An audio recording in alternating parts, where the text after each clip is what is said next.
Oh, hello there. My name's Mr. Evans. Welcome to my station. I do all sorts of things around here. It's my job to make sure everything at the station runs just the way it should, without confusion or delay. But no matter how busy I am, I always find time to read a story about the adventures of my good friend Thomas. And it's about that time now. Would you like to hear the story too? That's great. I'll tell you what, I'll meet you in my office. See you there. Oh, you got here before me. Well, on my way here, I bumped into the greengrocer, and she gave me all these amazing vegetables, look. Now, I don't think I'll be able to eat all these today. But these runner beans remind me of a story all about beans. And this story is called Thomas and the Beanstalk.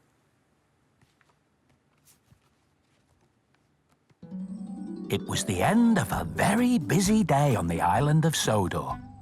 As the engines settled down for the night, Thomas the tank engine told his friends James and Percy his favourite bedtime story, Jack and the Beanstalk. I like the part about the magic beans, Percy peeped when the story was over. Do giants like railway engines? James wondered. The next day, Thomas picked up a load of produce from the farm.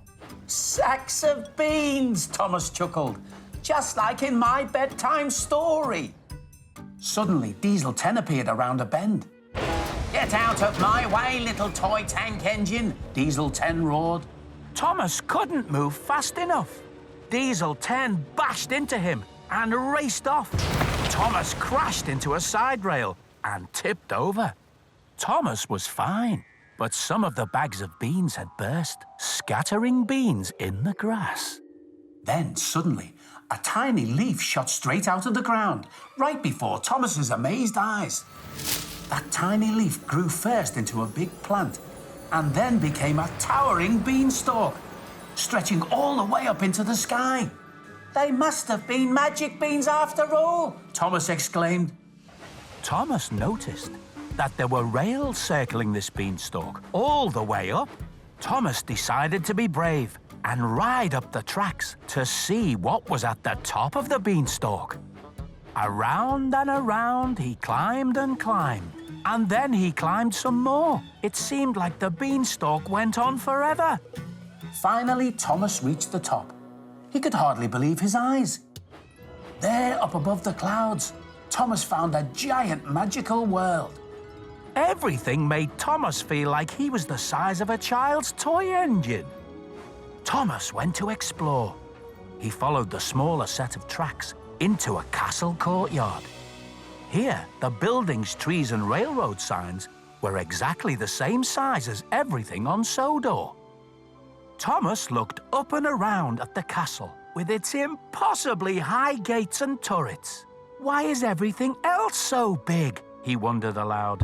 Suddenly, the ground beneath him began to shake, and a giant foot landed in front of him. Thomas looked up and saw that the foot was attached to a man. He towered over the entire courtyard.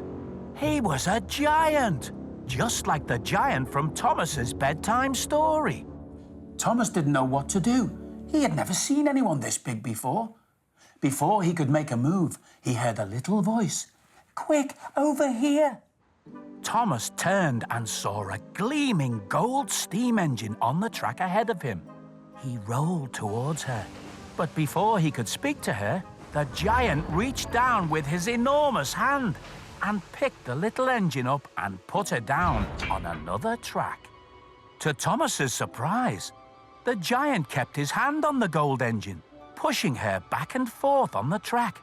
All the while he made peeps and whistles in his booming voice.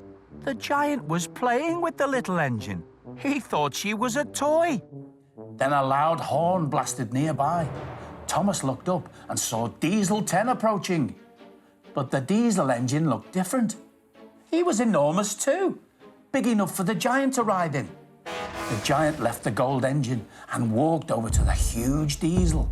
Thomas hurried over to the gold engine. What's this place? Thomas asked her. I don't really know, the gold engine replied. All I do know is that I want to go home. She told Thomas that she had been taken away from her home, where she was a very special engine. I run on golden coal, she said, but here I'm just the giant's favourite toy.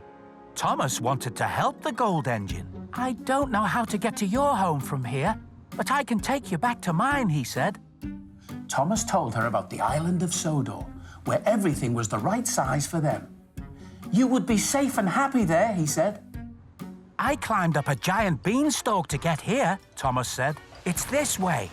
Thomas headed toward the courtyard gate, but after a few feet, he slowed and stopped. He was out of coal. I must have used it all climbing the beanstalk, he cried. Take some of my coal, the gold engine told him. Quickly, I think I have just enough to get us both out of here. With the special gold coal in his hopper, Thomas was full steam again, and he felt magical. He raced toward the gate with the golden engine close behind. At that moment, the giant made a loud sniffing noise. I smell steam, he said. He turned and saw the two little engines trying to get away. His thunderous voice boomed. Fee, fi, fo, fum. I see two engines on the run. If they're toys or if they're real, I'll now have two engines to steal. The giant chased after Thomas and the gold engine. Giant Diesel 10 followed, wanting to help the giant catch his favourite toys. Thomas sped up. If they could just get back to Sodor, everything would be all right. He knew it. Thomas and the gold engine barreled down, down, down the tracks, spinning around and around the beanstalk. We made it! We're on Sodor, Thomas cried as they reached the bottom. But when the two engines looked up, they were shocked to see that the giant was coming down the beanstalk after them. Oh no! Thomas exclaimed. Sodor was full of little engines. The giant would take them all for his toys. Thomas did the only thing he could think of. He backed up and bashed into the beanstalk. With all his might, he saw his friends James and Percy in the distance. He called for them to help. Soon, all four engines slammed into the beanstalk, over and over, as hard as they could. Finally, it looked like it was about to fall. Thomas closed his eyes, bracing for the crash. Thud! Thomas opened his eyes and saw two rescue engines pulling him upright. Percy and James were still there, but the little gold engine was gone. What happened? Thomas asked. Where's the beanstalk? What beanstalk? Percy asked. We came when we heard about your crash with Diesel 10. Thomas told his friends about everything that had happened, about the beanstalk, the magical world above the clouds, the giant and special gold engine. It seemed so real. But it must have been a dream. Thomas, look, Percy said. Thomas's driver was holding up a single piece of gold-coloured coal he'd found in Thomas's hopper. The driver looked puzzled. What's that? James asked. Thomas didn't know what to say, because it had all been a dream, hadn't it? Well, what a great story. Now, what shall I do with all these vegetables? I know it's important to eat vegetables to be healthy and make you run faster. And I've just thought of a fun way to eat them. Are you ready? Let's get started. This is our veggie train. To make it, you'll need some vegetables, some cream cheese, a kitchen board, a knife, an adult to help you, and some railway track. Let's make the engine first. Ask an adult to help you with the cutting. They should start by cutting a piece of cucumber for the engine's cab.